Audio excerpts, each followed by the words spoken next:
सिंह अपने यूट्यूब के Bharat link global channel पर आपका स्वागत करता हूं। दोस्तों, आज मैं कुछ चैनल देख रहा था सोशल मीडिया के ऊपर।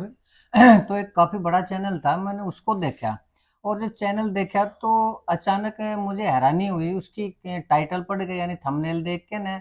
और जब थंबनेल देखा तो मेरी थोड़ी उत्सुकता सी हुई, तो मैंने वो चैनल खोला और चैनल को खोल कर जब मैंने देखा तो और भी हैरानी हुई। हैरानी इसलिए हुई दोस्तों कि पता नहीं लोग कैसे-कैसे आकलन कर लेते हैं।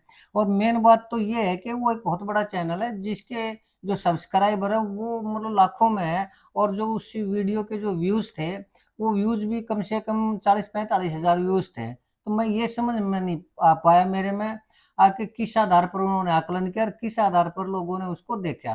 तो वो खबर ये थी दोस्तों कि उसमें ये था कि आखिर 20 साल बाद कांग्रेस ने भूपेंद्र हुड्डा को भगा ही दिया। और जब ये मैंने टाइटल देखा तो मेरी उत्सुकता बनी कि ये कैसे संभव है। तो फिर मैंने वो देखा तो उसमें लिखा है कि 20 साल से जो कांग्रेस के अंदर भूपेंद्र हुड्डा थे, उनको आखिर राहुल गांधी ने बाय-बाय बोल दिया, उनको बाहर का रास्ता दिखा दिया है। और अब उनको मतलब जो वो दबाव था कांग्रेस के ऊपर, जब वो एक बोझ की तरह बने हुए थे, वो खत्म हो गया।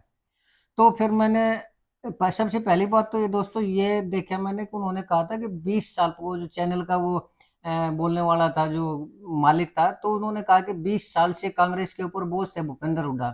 तो सबसे पहले तो मैं ये बताऊं कि भूपेंद्र हुड्डा जी 1972 में तो ब्लॉक कांग्रेस के अध्यक्ष बन लिए थे। और 1972 का मतलब ये है कि आज से 53 साल पहले, जबकि वो ये कह रहे थे भूपेंद्र हुड्डा जी 20 साल से पार्टी में है, यानी 2005 से। तो पहली बात तो उसको यही नॉलेज नहीं है कि भूपेंद्र हुड्डा जी हैं कितने पुराने पार्टी के अंदर। और भूपेंद्र हुड्डा जी ऐसा नहीं है कि सीधे भूपेंद्र हुड्डा जी ही कांग्रेस में आए हैं। उनके पिताजी जो रणवीर सिंह जी थे वो भी कांग्रेस की नेता रहे हैं। और उनके जो दादाजी जो माथुराम जी हैं, वो भी कांग्रेसी नेता रहे हैं। तो वो 3 पीढ़ियों से कांग्रेस में, चौथी पीढ़ी दीपेंद्र हुड्डा जी की है। और ये कहना कि भगा दिया भूपेंद्र हुड्डा को, ये मेरे हिसाब से सरासर अनुचित है। लेकिन फिर भी मैंने उस वीडियो को आगे देखा तो उसमें था कि भूपेंद्र हुड्डा का जो राहुल गांधी जी ने जो संगठन का निर्माण किया है, उसमें भूपेंद्र हुड्डा से पूछा तक नहीं गया। और उससे कोई भी उनसे सलाह मशवरा नहीं ली। और जो इंटरव्यू वगैरह लिए थे उसमें उनको घुसना ही नहीं दिया इंटरव्यू लेने के लिए। तो दोस्तों, इस आकलन के ऊपर भी मुझे हैरानी हुई। तो पहली बात तो ये कि अगर यही उसका आधार था, जो प्रेजेंटर था, कि भूपेंद्र हुड्डा को इंटरव्यू में नहीं आने दिया, लेने दिया इंटरव्यू, नहीं उसके किसी जिला अध्यक्ष को बनने दिया जाएगा। तो उसमें तो जो रणदीप सुरजेवाला जी हैं, कुमारी शैलजा जी हैं, अशोक तंवर जी हैं, जो वीरेंद्र सिंह जी हैं, तो उनको भी नहीं आने दिया था। तो इसका मतलब तो ये है कि उनको भी भगा दिया कांग्रेस से, जबकि उसके बारे में उन्होंने कुछ नहीं कहा। तो ये राहुल गांधी जी ने जब ये संगठन सर्जन का काम शुरू किया था, प्लानिंग शुरू की थी, तभी बोल दिया था कि अब की बार जो प्रदेश के नेता हैं, उनकी बजाय जो बाहर के पर्यवेक्षक हैं, उन्होंने 21 पर्यवेक्षक नियुक्त किए थे कि ये अपनी फीड देंगे जिले में, गांव-गांव जाके न, और इन्हीं की फीडबैक के आधार पर जिला अध्यक्ष की नियुक्ति होगी। तो उसमें भूपेंद्र हुड्डा जी और जो दूसरे नेता थे उनके बारे में तो पहले ही कह दिया गया था, किसी से भी फीडबैक नहीं ली जाएगी, किसी का नाम नहीं होगा। एक तरह से वो एक निष्पक्ष वो बनाना चाह रहे थे कि भाई कम से कम कोई भी वो हो, चाहे किसी के पक्ष का भी हो, लेकिन वो निष्पक्ष हो और जो पार्टी को साथ लेके चले, ऐसे जिला अध्यक्ष की नियुक्ति की जाएगी। तो अब उन्होंने कहा कि जिला अध्यक्ष जो नियुक्त कर दिए गए हैं और भूपेंद्र हुड्डा का एक भी आदमी उसमें नहीं है। तो पहली बात तो ये है कि अभी तक लिस्ट आई नहीं है, न तो लीक हुई है, न वो लिस्ट किसी नेता के पास है, और न किसी मीडिया में उसका चर्चा हुआ है। तो वो किस आधार पर कह रहे हैं कि भूपेंद्र हुड्डा जी का एक भी आदमी जिला अध्यक्ष नहीं बना है। तो यही आकलन उनका गलत है। अब पता नहीं उनको कहाँ से कैसे नाम मिल गए, कैसे लिस्ट मिल गई। अगर उनको लिस्ट मिल भी गई थी तो उनको प्रिंट करनी चाहिए थी, या उनको बताना चाहिए था कि इस जिला का ये अध्यक्ष बना, लेकिन उसके ऊपर उन्होंने कुछ नहीं किया। तो ये उनका जो आकलन था वो गलत था। दूसरा फिर ये है कि मान लीजिए उन्होंने कहा कि भूपेंद्र हुड्डा जी का कोई भी कहने से जिला अध्यक्ष लगाया ही नहीं जाएगा।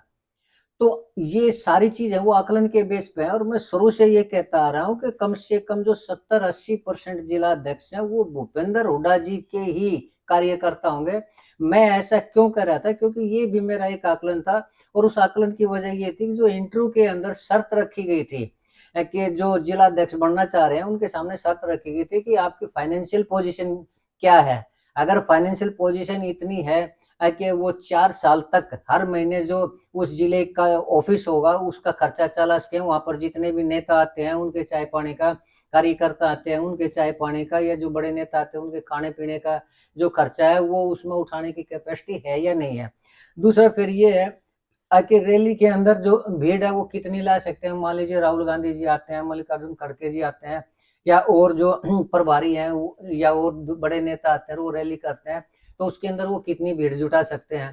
तो एक ये सवाल था। दूसरा फिर ये था कि वो सबको साथ लेके चलने वाला होना चाहिए, यानी वो कुमारी शैलजा जी के को भी साथ लेके चले, रणदीप जी को भी साथ लेके चले, अशोक तंवर जी को भी साथ लेके चले, और भूपेंद्र हुड्डा जी को भी साथ लेके चले। तो क्या ये संभव है कि कोई भी आदमी जो भूपेंद्र हुड्डा जी को साथ लेके चलेगा, कुमारी शैलजा जी कैसे उनके साथ आ जाएंगी, कैसे रणदीप सुरजेवाला जी आ जाएंगे, कैसे अशोक तंवर जी आ जाएंगे उनके साथ। तो ये सारे के सारे आकलन उन्होंने जो भी दिए वो सारे के सारे गलत आकलन थे।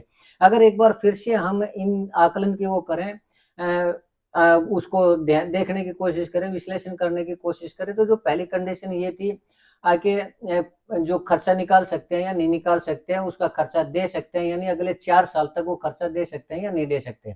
तो दोस्तों हरियाणा के अंदर जितने भी युवा नेता हैं वो अच्छी फैमिली से, और खासकर जो स्टेट लेवल की राजनीति करना चाह रहे हैं, तो कोई भी नेता है जो शुरू में किसी पार्टी से जुड़ता है वो यही कोशिश करता है कि वो किसी दमदार नेता का कृपा पात्र बने, उसको गॉड फादर बनाता है दमदार को। क्यों? क्योंकि कल को अगर टिकट वितरण होगी तो उसका जो बॉस होगा वो उसको टिकट दिला सकता है या नहीं दिला सकता है, या फिर और जो कोई कार्य करवा सकता है या नहीं करवा सकता। कल को सरकार आती है तो उस सरकार में उसकी कितनी हिस्सेदारी होगी, सारी चीजें देखता है, और ये देखकर तभी किसी के साथ जुड़ता है। और इस लेवल के ऊपर हर एक कार्यकर्ता की नजरों में अगर कोई खरा उतरता है तो वो भूपेंद्र हुड्डा जी खरे उतरते हैं। तो ज्यादातर जो कार्यकर्ता है, जो पैसे वाले कार्यकर्ता है, जो चाहे वो बिजनेसमैन हो या और दूसरी कम्युनिटी से हो, जिसके पास भी अच्छी कैपेसिटी है और वो बिजनेस में पैसा खर्च कर सकते हैं, वो ज्यादातर भूपेंद्र हुड्डा जी के साथ जुड़े हुए हैं। और भूपेंद्र हुड्डा जी के साथ ही उनकी राजनीति चलने लग रही है। तो वो लोग अगर उन्होंने इस शर्त को पूरा किया तो ऑब्वियसली उनका नाम तो उसमें आएगा ही आएगा, और आएगा तो भूपेंद्र हुड्डा जी के कार्यकर्ता तो है ही है। तो भूपेंद्र हुड्डा जी के साथ जो पहले से युवा जुड़ रहे हैं, अगर वो जिला अध्यक्ष मान लीजिए भूपेंद्र हुड्डा जी की नहीं सुनी जाती, तो भी वो जो कार्यकर्ता है, वो जो दमदार कार्यकर्ता जो जिला अध्यक्ष बनने की कैपेसिटी रखते हैं, वो ऑलरेडी भूपेंद्र हुड्डा जी के साथ जुड़े हुए हैं। तो भूपेंद्र हुड्डा जी के आदमी तो अपने आप आगे उसमें।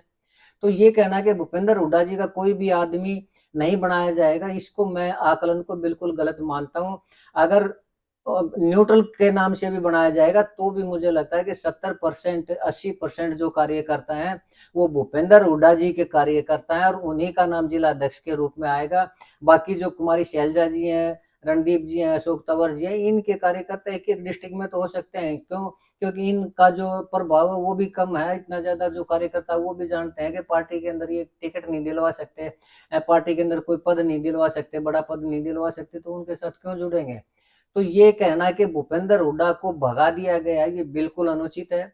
भूपेंद्र हुड्डा जी कांग्रेस में ही रहेंगे मेरे आकलन के अनुसार। देखो मैं भविष्यवक्ता नहीं हूं, लेकिन मेरा जो आकलन है उसके अनुसार भूपेंद्र हुड्डा जी को पार्टी से बाहर करने की कैपेसिटी मुझे ऐसा लगता है कि राहुल गांधी जी के अंदर भी नहीं है। क्यों? क्योंकि उनको भीड़ चाहिए, उनको दमदार कार्यकर्ता चाहिए, उनको खर्चा चलाने के लिए पैसे वाला अध्यक्ष चाहिए, और ये सारी की जितनी भी उसके गुण है ये सिर्फ और सिर्फ भूपेंद्र हुड्डा जी के अंदर है, या फिर भूपेंद्र हुड्डा जी के जो कार्यकर्ता उनके अंदर हैं, और वही अध्यक्ष बनेंगे। तो फिर जब ज्यादातर अध्यक्ष 70-80% अध्यक्ष ही उनके बनेंगे तो पार्टी से कैसे निकाला जा सकता है। तो सबसे पहले तो वो चैनल यहीं पर गलत है कि उन्होंने कहा कि 20 साल से दबाओ। 20 साल 53 साल से तो 1979 में मैं कलोई हल्के के गांव में मैंने अपनी पढ़ाई की शुरुआत की थी एक जगह 8वीं क्लास से। तो वो जो परिवार था वो कलोई हल्के का गांव था, और वो परिवार भूपेंद्र हुड्डा जी का समर्थक था। तो मैं भूपेंद्र हुड्डा जी को 79 से ही जानता हूँ, बहुत अच्छी तरह जानता हूँ। जब मैंने अपनी पत्रकारिता की शुरुआत की थी सन 2000 में, तो पत्रकारिता की शुरुआत भी मैंने भूपेंद्र हुड्डा जी के इंटरव्यू के साथ ही की थी, यानी पहला जो मैंने इंटरव्यू लिया था वो भूपेंद्र हुड्डा जी का लिया था। तो भूपेंद्र हुड्डा जी कब से जुड़े हुए हैं, कब किस-किस पद पर रहे हैं, क्या उनकी स्थिति है, क्या उनके कार्यकर्ताओं की स्थिति है, मैं बहुत बेहतर तरीके से जानता हूँ और अपने इसी आकलन के आधार पर ही मैं बोलता हूँ कि भूपेंद्र हुड्डा जी कांग्रेस में ही रहेंगे। और अगर यकीन नहीं होता तो लिस्ट, मुझे तो ऐसा लगता है, पहले तो ये कह रहे थे कि 30 जून तक लिस्ट आ जाएगी, मैंने पहले भी मना किया था कि 30 जून तक लिस्ट नहीं आएगी, लिस्ट डिले होगी। तो वो जब भी आए, 10 दिन, 7 दिन में आए, 10 दिन में आए, 15 दिन में आए या महीने में आए, जब भी आए उसमें नाम देख लेना। उसमें मेरा जो आकलन है, मुझे लगता है कि वो आकलन सही रहेगा। ज्यादातर जो जिला अध्यक्ष होंगे, जो संगठन का निर्माण होगा वो भूपेंद्र हुड्डा जी के आदमियों से ही होगा। जिला संगठन के जो प्रेसिडेंट है वो भी भूपेंद्र हुड्डा जी के बनेंगे। तो ये मेरा आकलन है और मुझे लगता है कि भूपेंद्र हुड्डा जी कांग्रेस को न छोड़ सकते हैं, न कोई उनको निकाल सकता है।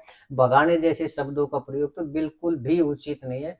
तो आज के लिए इतना ही दोस्तों।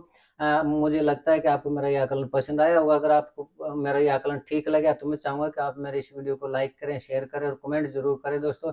अगर आपको लगता है कि उस चैनल की बात सच है तो भी आप कमेंट करें और मुझे बताएं कि भूपेंद्र हुड्डा जी वो कांग्रेस को छोड़ेंगे, कब छोड़ेंगे, कैसे छोड़ेंगे, आप जरूर बताएं। हो सकता है मैं गलत हूँ, मेरा आकलन गलत हो सकता है आपका आकलन ठीक हो।